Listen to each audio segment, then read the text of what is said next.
కేజ్రీవాల్ గారి ఆశీస్సులతో నేడు పంజాబ్ రాష్ట్రానికి ముఖ్యమంత్రిగా ఉన్నటువంటి శ్రీ భగవంత్ సింగ్ మాన్ గారు ప్రసంగించవలసిందిగా నేను కోరుతూ ఉన్నాను.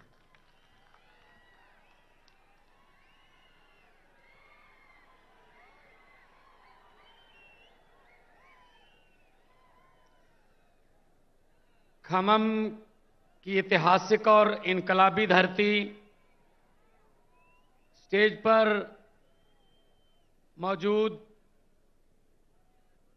तेलंगाना के लोकप्रिय मुख्यमंत्री श्री के चंद्रशेखर राव जी,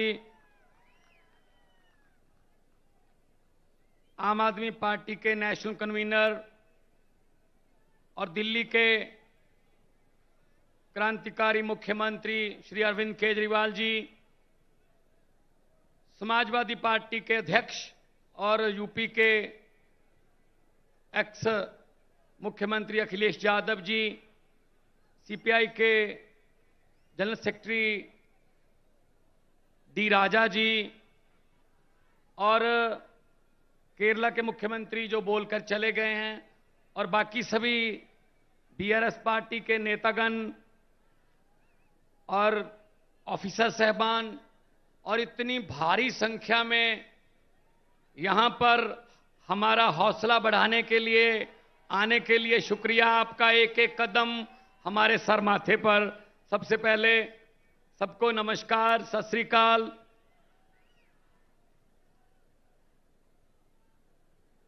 आज एक बड़ा अच्छा प्रोग्राम देखा जिसमें लोगों की आंखों का चेकअप होता है।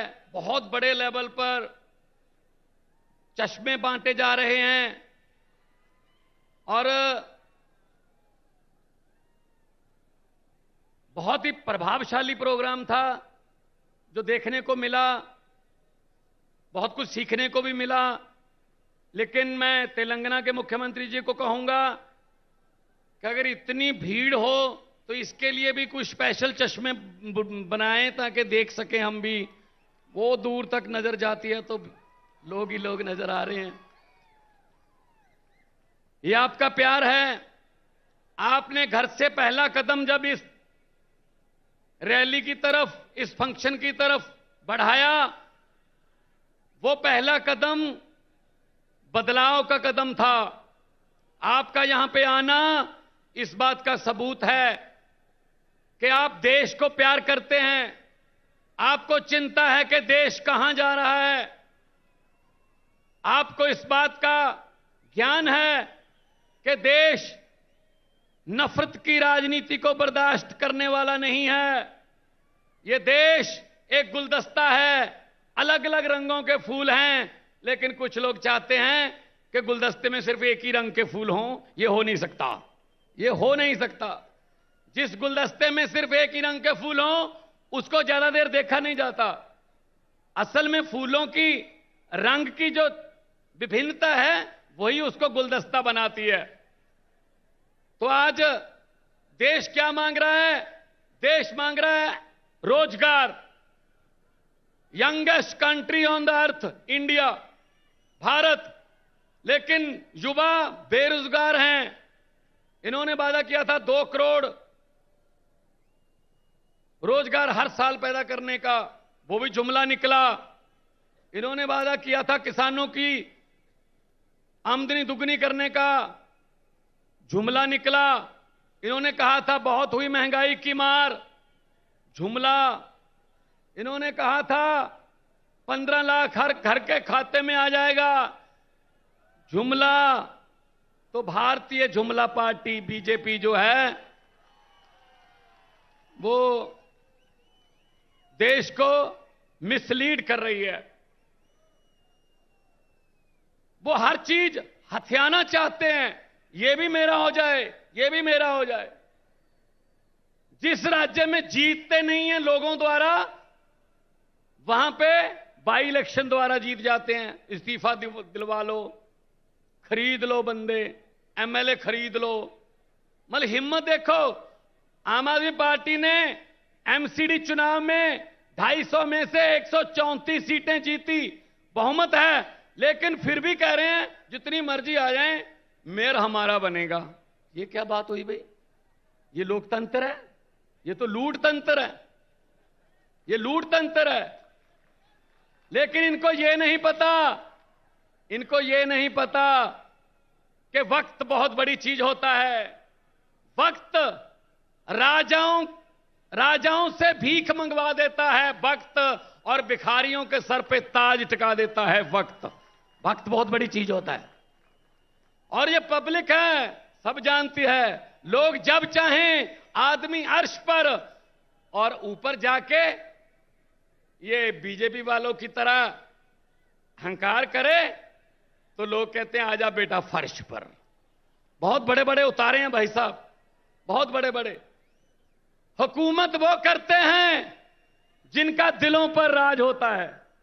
हुकूमत वो करते हैं जिनका दिलों पर राज होता है। यूं कहने को तो मुर्गे के सर पे भी ताज होता है। तो हुकूमत लोग जिसको दिल में जगह देते हैं उसकी होती है। ये छीनी नहीं जा सकती, ये खरीदी नहीं जा सकती। लोगों का प्यार खरीदा नहीं जा सकता। लोगों के प्यार की किसी करेंसी में कोई कीमत नहीं है। अभी जब से मैंने होश संभाला है, हर 15 अगस्त को लाल किला से तत्कालीन प्रधानमंत्री भाषण देते हैं।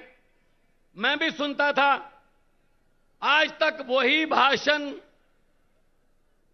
अफसरों का लिखा लिखाया रटा रटाया भाषण, लाल किला के सामने से बेरोजगारी पर चिंता व्यक्त, महंगाई पर थोड़ी ज्यादा चिंता व्यक्त, आतंकवाद पर सबसे ज्यादा चिंता व्यक्त, और 15 अगस्त खत्म। मैं उनको कहना चाहता हूं, मेरे देश के वारिसों, अगर देश की 130 करोड़ जनता की किस्मत नहीं बदल सकते, कम से कम भाषण तो बदल लो। अब तो लाल किले के कबूतरों को भी भाषण याद हो गए होंगे। कुछ तो नया कर दो, नहीं करते। अपने आप बारी आ जाती है। लोगों के पास कोई रास्ता ही नहीं था। पंजाब में ऐसी चल रहा था, 5-5 साल की बारियां चल रही थी। लेकिन तीसरा बदलाव आया आम आदमी पार्टी के रूप में। 117 में से 92 सीटें पंजाब में आई। पहली बार 92 सीटें आई किसी पार्टी की। और बड़े बड़े जो अपने आप को कहते थे हमें कोई हरा ही नहीं सकता, पूरे का पूरा खानदान हरा दिया उनका। भाई साहब, ये पब्लिक है। और इनका क्या काम है? इनका काम है लूटना। सब कुछ बेच दिया। जहाज बेच दिए, एयरपोर्ट बेच दिए, नदियां बेच दी, LIC बेच दी, रेलवे बेच दी। सिर्फ मीडिया खरीदा बस, बाकी सब कुछ बेचा है। तो इसलिए मैं कहना चाहता हूं कि ये सिर्फ अपनों के बारे में सोचते हैं, अपने दोस्तों के बारे में सोचते हैं। जनता का कोई फिक्र नहीं है इनको।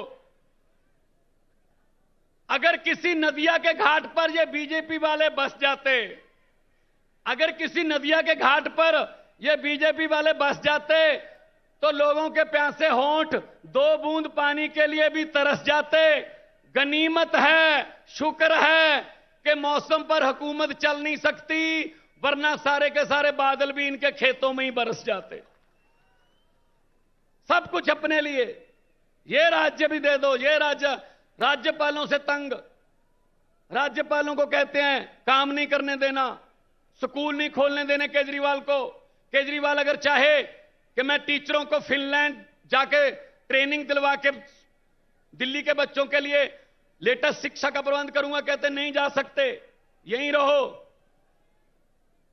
और जब वैसे केजरीवाल के स्कूलों के बारे में कोई फाइल नहीं आगे बढ़ती कि अच्छे हो जाएं, जब ट्रंप की पत्नी ने कहा मैंने सरकारी स्कूल देखने हैं, तब केजरीवाल वाला स्कूल दिखाना पड़ा, क्योंकि पता था उनको कि हमारे वालों में कुछ है नहीं, इधर वाला दिखा देते हैं।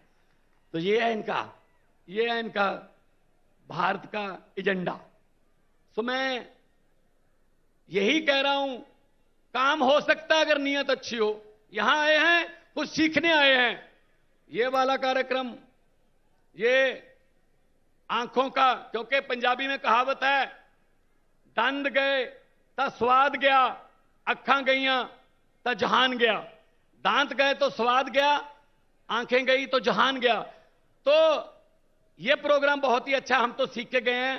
पंजाब में भी मैं इसी तर्ज पर शुरू करूंगा सारा प्रोग्राम। ये अच्छी चीज कहीं से भी सीखी जा सकती है, अच्छी चीज कहीं से भी सीख लो। ये नॉलेज शेयरिंग का जमाना है, स्टार्टअप का जमाना है, दुनिया गांव बन गई है, कहीं से भी कुछ भी सीख लो। तो मैं तो आज आपको ये कहने के लिए आया हूं और बधाई भी देने आया हूं आपके मुख्यमंत्री जी को, जिन्होंने संघर्ष किया और तेलंगाना के लिए संघर्ष किया, और तेलंगाना देश में चमक रहा है। और देश, क्योंकि देश जो है वो रंग बिरंगे फूलों का देश है। मैंने पार्लियामेंट में बोला था, ये कह रहे थे, डिबेट चल रही थी, 2-2 घंटे के भाषण दे रहे थे ये बीजेपी वाले, इस समाज को ये, इस समाज को ये बरादरी, ये समाज। मैंने कहा जी मुझे टाइम दे दीजिए, कहते टाइम है नहीं। मैंने कहा जी 30 सेकंड दे दीजिए स्पीकर साहब। कहते 30 सेकंड में क्या बोलोगे? मैंने 30 सेकंड में बोला। 30 सेकंड में मैंने कहा कि लंबे सफर को मीलों में मत बांटिए, लंबे सफर को मीलों में मत बांटिए, कौम को कबीलों में मत बांटिए। एक बहता दरिया है मेरा भारत देश, इसको नदियों और झीलों में मत बांटिए।